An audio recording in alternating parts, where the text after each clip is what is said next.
Hello mga langga, nagluto tayo ng saging na saba. Ayan.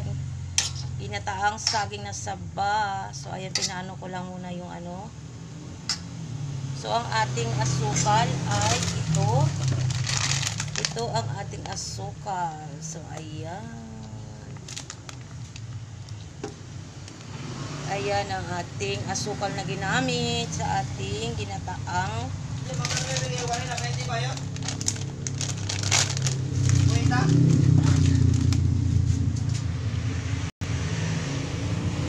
ano ba yan? Yung buti ko ibalik mo ah.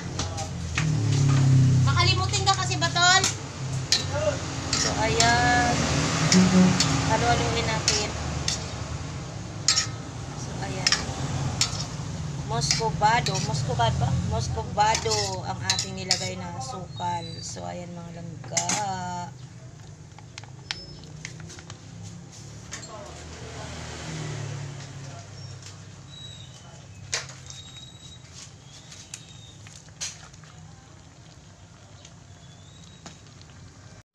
So ayan. Pero ang sarap kasing kumain ng ginataan. So buti nga may saging kasi kahapon pa ako gustong kumain nito. Wala pa saging doon. So ayan. Sinaan lang natin ang ating apoy. Kasi nag-uulan dito. So ilagay na natin ang ating gata. Ayan ang ating gata. Tak natin, tak. Ayan. Haluin natin. Maganda sana to kung may sago nga langga. Kaso walang sago eh. Malayo kasi ang bayan. Kaya ito dito lang na kulang binili yan sa tabi-tabi.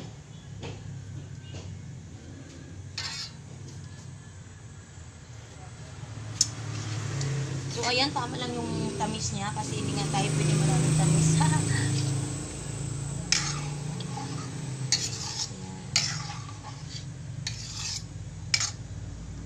Wow, yan ang mga langga ang ating. Huwag na natin takpan. So ayan ang mga langga ang ating ginataan. Ayan. Bigay lang tayo kay mama mamaya. Or tawagan natin siya mamaya. Tawagan natin si mother mamaya.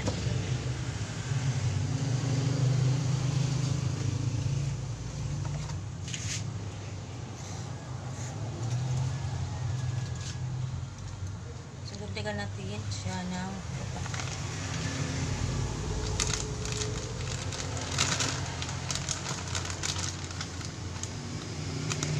So, ganyan pala natin ito ng ating sugar.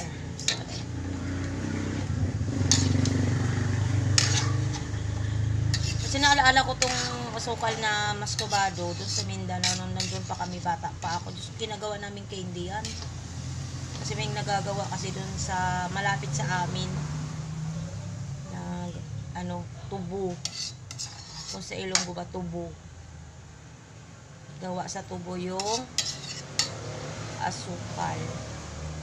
So ayan, pakuluan lang natin yan. Wow, ang sarap. So, ayan na malangga ang ating finished product ng ating ginataan na saging. So, ayan.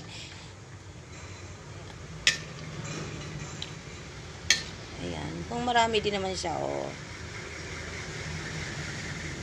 Ayan.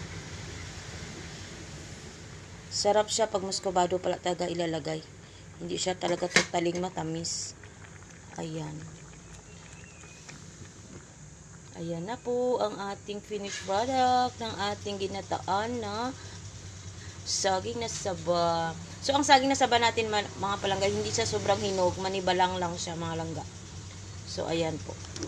Manibalang na saging. So, ayan. Napakasarap ang ating merienda. Ayan.